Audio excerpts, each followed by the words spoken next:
स्वागत है आप सबके अपने YouTube चैनल अतुल अकादमी पर। आज जो कोर्स है वो द्विवेदी युग के लगभग समापन की तरफ है, लेकिन अभी दो वीडियो शायद द्विवेदी युग में जाए।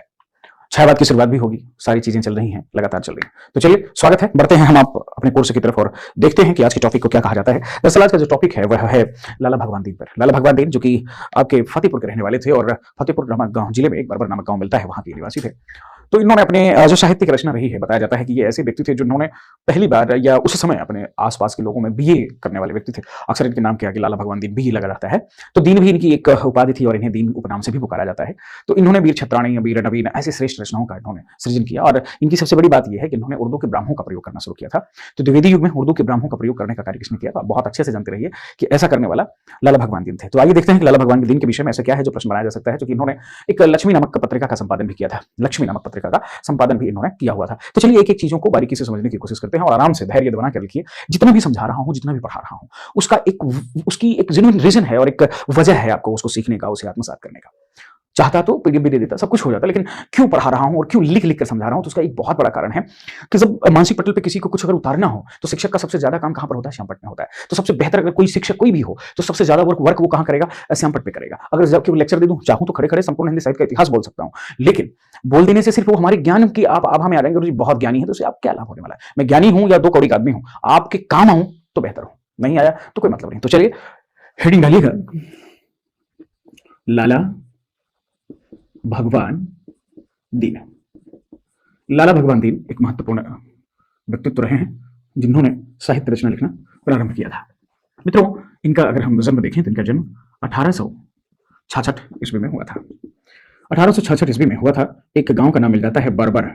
बरबर फतेहपुर उत्तर प्रदेश में इनका जन्म हुआ था। मित्रों, बताया जाता है कि ये खड़ी बोली एवं ब्रज भाषा पर समान अधिकार रखते थे, यानी दोनों में इन्होंने साहित्यिक रचनाओं को लिखने का कार्य किया था। मित्रों, अभी बताया कि हिंदी में उर्दू और फारसी हिंदी के साथ साथ यहां लिख सकते हैं कि साथ साथ उर्दू और फारसी के अच्छे ज्ञाता थे। ये अच्छे ज्ञाता थे। मित्रों, इन्होंने आगे चलकर आप देखें, अगर हम इनके उपनाम की बात करें तो हमने बताया था आपको कि इनका उपनाम दीन भी प्राप्त होता है। ये दीन उपनाम से कविताएं भी करते थे। अगर हम संपादन की बात कर लें तो इन्होंने अपने जीवन में एक लक्ष्मी नाम की पत्रिका निकलती थी जिसका प्रकाशन ये किया करते थे, और इस लक्ष्मी नामक रचना में इन्होंने ज्यादातर खड़ी बोली की रचनाएं, ध्यान देना, जी हाँ, खड़ी बोली की रचनाओं को प्रकाशित करने का कार्य किया। और इनकी सबसे बड़ी बात हमने जो बताया था, इन्होंने उर्दू के ब्राह्मणों के प्रयोग में निपुण थे। किसमें निपुण थे? जी हाँ, उर्दू के जो ब्राह्मणों का यानी छंद था, उर्दू के उस छंद को इन्होंने हिंदी में लिखने का कार्य किया था। मित्रों, अगर इनकी महत्वपूर्ण रचनाओं की बात करें कि इनकी महत्वपूर्ण रचनाएं कौन कौन सी हैं, तो आप देखते हैं कि इनकी रचनाओं में वीर छत्राणी इंपॉर्टेंट है। एक दूसरी रचना है वीर बालक, जी हाँ, वीर बालक भी इनकी रचना रही है। वीर पंचतंत्र,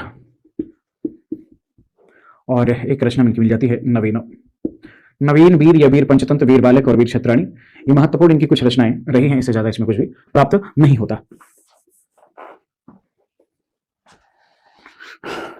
कहीं कहीं पंचरत्न भी मिल जाता है, यानी पंचरत्न नामक भी रचना इनकी एक मिल जाती है। इनकी एक पंक्ति है जो अक्सर पूछी जाती है, क्या? कहो तो आज कह दें, कहो तो आज कह दें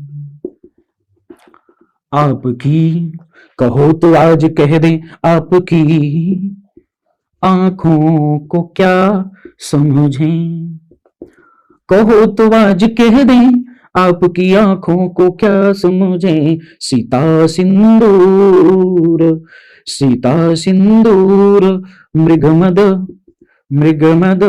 मुक्त, मृदमद मुक्त, अद्भुत अद्भुत कुछ दवा समझें।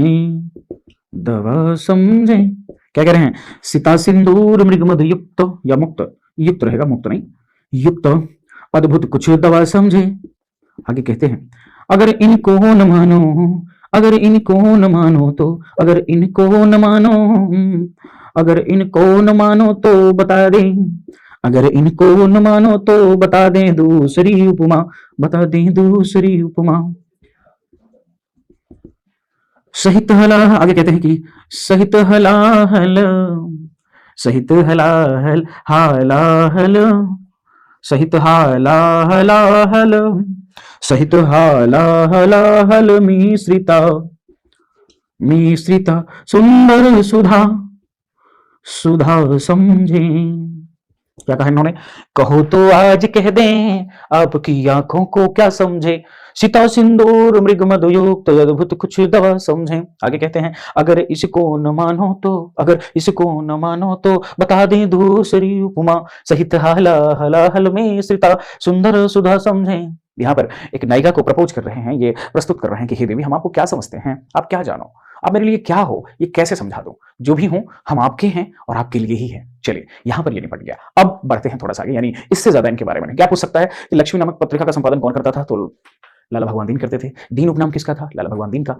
द्विवेदी युग में ब्राह्मणों का प्रयोग करने वाला कौन, उर्दू के ब्राह्मणों का प्रयोग करने वाला कौन था, तो ये थे। आपको ये भी पूछ सकता है कि वीर छत्राण, वीर बालक और वीर पंचरत्न या पंच रत्न जो आपके हैं, तंत्र नहीं वीर रत्न, ये किसकी रचना है, तो आप बता सकते हैं कि जी हाँ लाला भगवान के। लाला भगवान दिन कहां के रहने वाले थे, तो फतेहपुर की। ये कुछ महत्वपूर्ण चीजें जिसे आपको याद करना होगा। हाँ चूंकि लाला भगवान दिन का महत्व जो है वो गद्य में होता है, यहाँ बहुत नहीं है। ठीक है, बढ़ते हैं आगे। देखिए अगला कवि कामता प्रसाद गुरु। जी हाँ, कामता प्रसाद गुरु। जैसे वैसे तो देखा जाए तो ये बहुत बड़ा व्याकरणिक है और हिंदी में इन्हें एक हिंदी भाषा का पाणिनि भी कहा जाता है, क्योंकि शुद्ध व्याकरण लिखने के लिए इनको हिंदी का, वास्तव में हिंदी भाषा का या हिंदी व्याकरण का पाणिनि कहा गया। मित्रों अगर हम देखें तो इनका जो जन्म है वो हुआ था 1875 ईस्वी में। 1875 ईस्वी में इनका जन्म सागर जिले के, यानी ये कहाँ है, सागर जिले मध्य प्रदेश में हुआ था। मित्रों देखा जाए तो इन्हें हिंदी का व्यवस्थित व्याकरण लिखने के कारण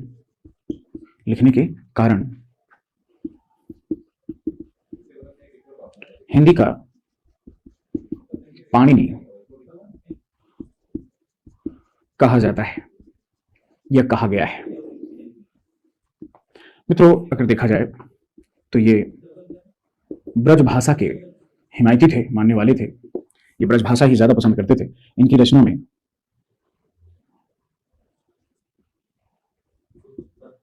भौमासुर वध और विनय पचासा, ये जो ग्रंथ है ये दोनों ब्रज भाषा में लिखे गए, ब्रज भाषा में लिखे गए। जबकि इनकी रचनाओं में अगर देखें तो खड़ी बोली का भी इन्होंने प्रयोग किया। तो आप कह सकते हैं कि खड़ी बोली में इन्होंने ग्रंथ लिखा था जिसका नाम मिलता है पद्य पुष्पावली। जी हाँ, पद्य पुष्पावली नामक रचना को इन्होंने खड़ी बोली में लिखा। किसके? इन्होंने, जी हाँ, कामता प्रसाद गुरु ने। और इसी पद्य पुष्पावली, ध्यान दीजिएगा, को खड़ी बोली में लिख करके इन्होंने न केवल साहित्यिक रचनाओं में अपना योगदान दिया बल्कि खड़ी बोली को भी मजबूत करने का कार्य किया। आगे चलकर ये खड़ी बोली के बहुत बड़ा व्याकरणाचार्य कहलाए। अर्थात हम ये कह सकते हैं कि ये बहुत बड़े व्याकरणाचार्य कहलाए। यानी व्याकरणाचार्य ये पहले हैं, साहित्यकार बाद में है, क्योंकि इनकी दो कविताएं भी फेमस हुई थी। ऐसा नहीं है कि केवल व्याकरण के लिए जाने जाते हैं। इनकी एक कविता का नाम था शिवाजी, जो कि काफी नाम कमाई है। और इसके साथ साथ एक रचना, एक कविता इन्होंने लिखा था दासी रानी। क्या लिखा था? दासी रानी। ये दोनों कविताएं इनकी प्रसिद्धि का भी आधार रही हैं, और खास करके इनकी प्रसिद्धि का आधार जो है इनका व्याकरण ग्रंथ रहा है। इनकी ख्याति का जो मुख्य आधार था वो क्या था? व्याकरण ग्रंथ। ये चीजें याद रखिएगा, इससे ज्यादा आपसे कुछ भी नहीं पूछा जा सकता कि दासी रानी कविता किसकी है, तो कामता प्रसाद गुरु की। शिवाजी किसकी है, तो कामता प्रसाद गुरु की।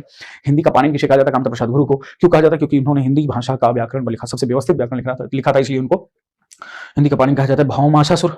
भौमासुर वध या विनय पचासा किसकी रचना है, जो ब्रज भाषा में है, वो तो बता सकते हैं आप, ये है। और खड़ी बोली में इनकी एक रचना है जिसको क्या कहा जाता है? पद्य पुष्पावली कहा जाता है। इससे ज्यादा कुछ भी नहीं मिलता। सीधे सीधे जो प्रश्न आएंगे वो आपके सामने है, आप इससे ज्यादा दिमाग लगाने की आवश्यकता आपको नहीं पड़ेगी। चलिए अब एक महत्वपूर्ण व्यक्तित्व के साथ चल रहे हैं और उसके साथ आ रहे हैं। नाम है सत्यनारायण जगन्नाथ दास रत्नाकर। तो हम जगन्नाथ दास रत्नाकर को पढ़ेंगे, क्योंकि द्विवेदी युग में भी अगर कोई ब्रजभाषा में लिख रहा था तो वो जगन्नाथ दास रत्नाकर थे। इन्होंने अपनी रचनाओं से न केवल लोगों को प्रभावित किया बल्कि ब्रजभाषा के खत्म होते अस्तित्व को, ब्रजभाषा की जो परिपाटी खत्म हो रही थी, खड़ी बोली का प्रभाव जो जम रहा था, उसमें भी उसको प्रभावित करने यानी ब्रजभाषा को मजबूती प्रदान करने का कार्य जगन्नाथ दास रत्नाकर ने किया था। रत्नाकर वैसे तो रहने वाले थे पानीपत के यानी हरियाणा के, लेकिन वहां से ये सब चल के इनके घर वाले, इनके परिवार वाले चले आए थे उत्तर प्रदेश में और यहीं रह रहे थे। और इन्होंने यहीं पर अपने साहित्यिक नवीन चतुर्वेदी, अपने जो गुरु हुए थे नवनीत चतुर्वेदी, उनसे इन्होंने शिक्षा ग्रहण की और शिक्षा ग्रहण करके इन्होंने आगे चलकर साहित्यिक रचनाओं को लिखा। जबकि साहित्यिक रचनाओं को आधार पर देखा जाए तो साहित्य लिखने के लिए एक अलग कवि थे, एक अलग गुरु थे, और शिक्षा दीक्षा देने वाले अलग गुरु थे। तो अलग अलग गुरुओं का भी उल्लेख करूंगा, कौन क्या थे ये भी देखेंगे, और इनका जन्म क्या हुआ था, इनकी विशेषता क्या है, इन सारी चीजों को हम लोग पूरी तरह से देखने का कार्य करते हैं। चलिए थोड़ा सा बढ़ लेते हैं आगे। हेडिंग डालिएगा, जगन्नाथ दास रत्नाकर। जगन्नाथ दास रत्नाकर, मित्रों ध्यान दीजिएगा, इंपॉर्टेंट तथ्य है और महत्वपूर्ण बातें हैं जिसे हमें आपको देखना होगा। जगन्नाथ दास रत्नाकर के विषय में थोड़ा सा सुन लीजिए। इनके पूर्वज मैंने बताया कि हरियाणा के हुआ करते थे, पानीपत हरियाणा में इनके पूर्वज रहा करते थे, जो कि आके बस गए थे जहां पर, यानी इनका जन्म जहां हुआ था, इनका जन्म 1866 ईस्वी में काशी में हुआ था। यानी इनके जो पूर्वज थे वो पानीपत से आकर के यहाँ काशी वाराणसी में आके बस गए थे और यहीं पर छोटे से बालक यानी जगन्नाथ दास रत्नाकर का जन्म हुआ 1866 में। मित्रों, इस व्यक्ति का, इस विशेष पुरोधा का जो मृत्यु हुई वो हुई 1932 ईस्वी में। ये 1932 ईस्वी में काल के गाल में समा गए। अगर देखा जाए तो महावीर प्रसाद द्विवेदी से पहले, अगर देखें यहाँ पे आप लिख सकते हैं कि महावीर प्रसाद द्विवेदी के पहले सरस्वती पत्रिका का एक मंडल हुआ करता था। सरस्वती पत्रिका के मंडल के सदस्य थे। महावीर जब ये आए, महावीर प्रसाद द्विवेदी आए हैं तो ये हटे हुए हैं। तो यानी सरस्वती पत्रिका के जो मंडल समिति होती थी, उस मंडल का एक सदस्य ये भी थे, कौन, जगन्नाथ दास रत्नाकर। महावीर प्रसाद द्विवेदी के आने के बाद ये सब अपने कार्य से मुक्त हो गए, क्योंकि महावीर प्रसाद द्विवेदी ने स्वतंत्र रूप से सरस्वती पत्रिका को प्रकाशित करने का कार्य और उसको संभालने का कार्य किया था। मित्रों, अगर इनके पिता की बात कर लें तो आप जाहिर सी बात है, इनके पिता का नाम जो मिलता है वो मिलता है पुरुषोत्तम दास। क्या मिलता है? जी हाँ, पुरुषोत्तम दास मिलता है। और निसंदेह पुरुषोत्तम दास का नाम इसलिए भी बेहतर हो जाता है और श्रेष्ठ हो जाता है क्योंकि पुरुषोत्तम दास जो है वो भारतेंदु के, बहुत इंपॉर्टेंट चीज है कि भारतेंदु के अंतरंग मित्र थे, यानी भारतेंदु जी के बहुत खास मित्र थे। कौन? जी हाँ, पुरुषोत्तम दास। तो ये बात आपको नोट कर लेनी चाहिए और समझना चाहिए कि अगर ये उनके मित्र थे तो जाहिर सी बात है साहित्यिक रचनाओं का जो प्रभाव है, आप कह सकते हैं कि पुरुषोत्तम दास के प्रभाव के कारण ही जो है कि जगन्नाथ दास रत्नाकर में भी निखार आया। और काशी में चूंकि भारतेंदु का उस समय बोलबाला था और चूंकि काशी में ही भारतेंदु रहा करते थे, और निसंदेह आप कह सकते हैं कि उसका प्रभाव पुरुषोत्तम पर पड़ा और पुरुषोत्तम से होते हुए जगन्नाथ दास रत्नाकर ने अपनी साहित्यिक रचनाओं को पूरी मजबूती देने का कार्य किया था। तो इसके अतिरिक्त अगर हम देखें तो पाते हैं कि ये जो उर्दू और फारसी के विद्वान थे, कौन? पुरुषोत्तम दास। जी हाँ, अगर हम संपादन की बात करें तो संपादन की बात अगर हम कर लें तो जगन्नाथ दास रत्नाकर ने एक पत्रिका प्रकाशित की थी जिसको आप जानते हैं, साहित्य सुधा निधि। कौन सी? साहित्य सुधा निधि नामक पत्रिका को संपादित करने का कार्य जगन्नाथ दास रत्नाकर ने किया था। वैसे इनका जो उपनाम था, याद रखिएगा, इनका जो उपनाम था वो आप जान चुके होंगे, इनका उपनाम रत्नाकर था। तो इसके साथ साथ इन्होंने अपने जीवन के आरंभिक समय में, यानी जीवन के प्रारंभ जब साहित्य लेखन शुरू किया था, तो इन्होंने साहित्य लेखन के शुरुआती दौर में एक उपनाम का अतिरिक्त प्रयोग किया था। वो उपनाम आप जानते होंगे कि उर्दू लिखने के लिए जकी उपनाम का प्रयोग करते थे। किस नाम का? जकी। किस लिए करते थे? आप लिख लीजिएगा इसको, उर्दू कविता करने के लिए, उर्दू में कविता करने के लिए, उर्दू में कविता करने के लिए ये जो है जकी उपनाम का प्रयोग करते थे। अगर हम गुरुजी, इनके गुरुजी की बात कर ले, भाई इनके गुरुजी का नाम क्या था जिन्होंने इनको शिक्षा दी थी? वो आप बताया था अभी कुछ देर पहले मैंने, नवनीत लाल चतुर्वेदी या नवनीत चतुर्वेदी।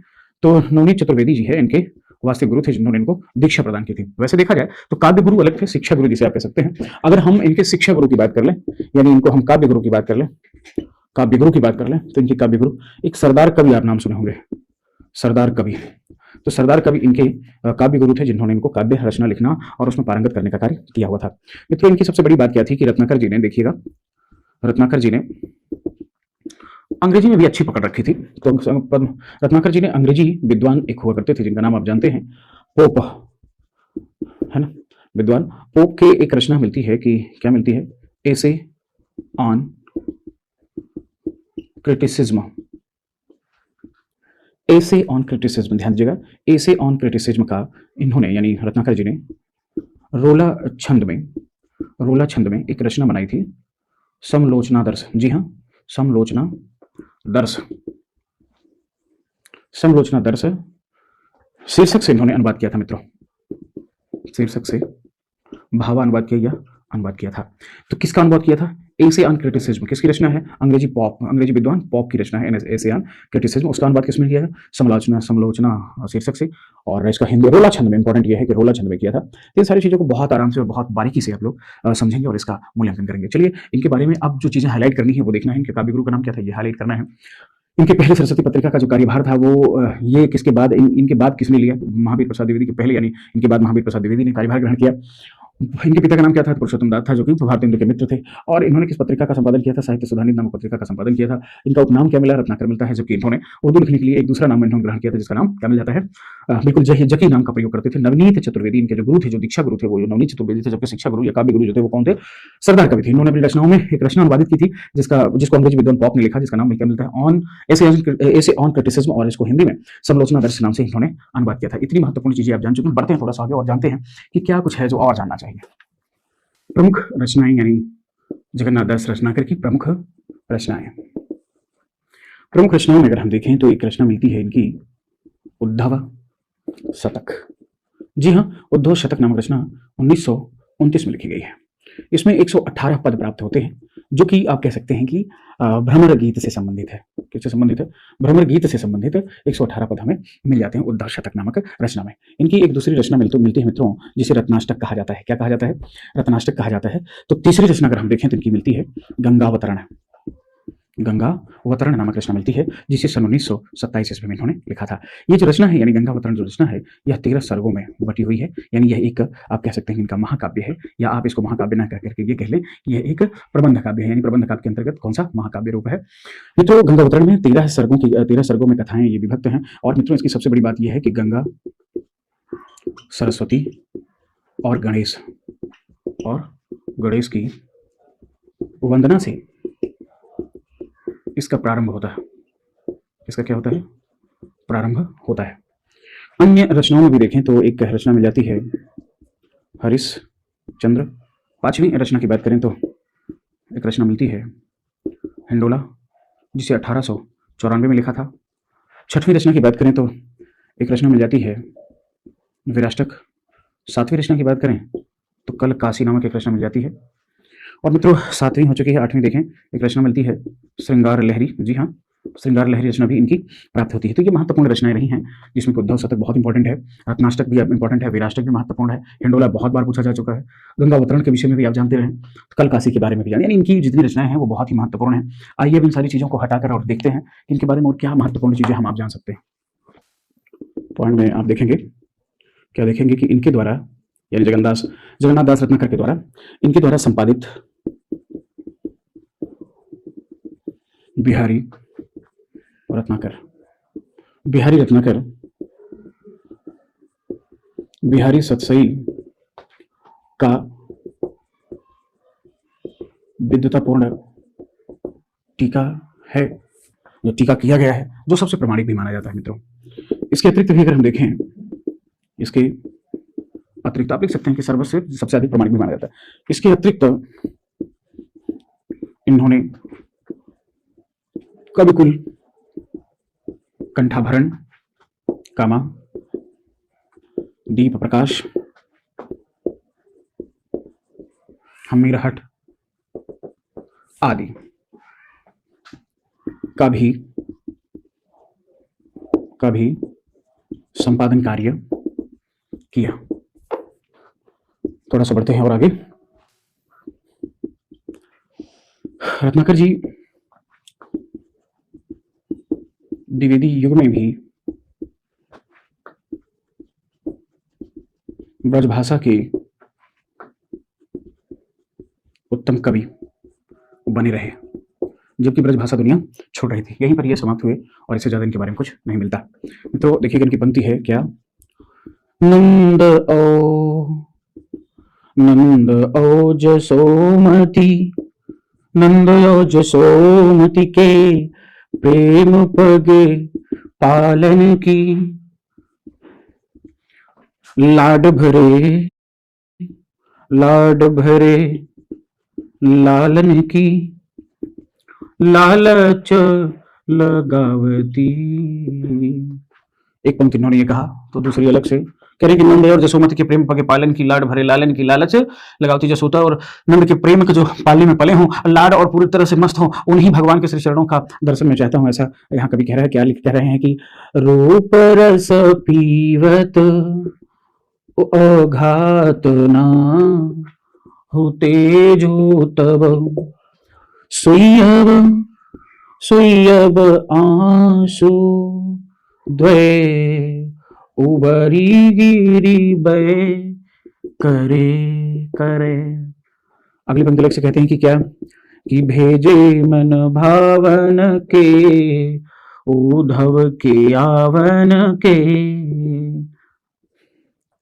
सुधी सुधी ब्रज गावनी के मैं पावन जब लगी। दीन दशा देखी ब्रज बालिन किया उद्धव की गरि गो गुमान ज्ञान गरि गो गुमान ज्ञान गौरव उठाने में गरि गो गुमान ज्ञान गौरव उठाने में गरि गो गुमान ज्ञान गौरव उठाने में। कवि कह रहा है कि जब हम उद्धव की दशा देखते हैं तो बड़े बड़े, जिस प्रकार से उद्धव खुद बहुत बड़े ज्ञानी थे, निराकार परब्रह्म को पूजने के लिए गोपियों को उत्साहित कर रहे थे, लेकिन गोपियों के शास्त्रार्थ के आगे सारा गुमान उनका खत्म हो गया। तो ऐसे ऐसे दुनिया में कभी भी अपने आप को सर्वोत्तम ज्ञाता नहीं समझना चाहिए। यह बात यहाँ रत्नाकर जी ने कहा है। यहीं पर रत्नाकर के विषय में होता है समाप्त। ये वीडियो को भी यहाँ देता हूँ, मिलता हूँ वीडियो के साथ, अगले तथ्य के साथ। आप सबका दिन शुभ हो, रात मंगलमय हो। जय हिंद, जय हिंदी।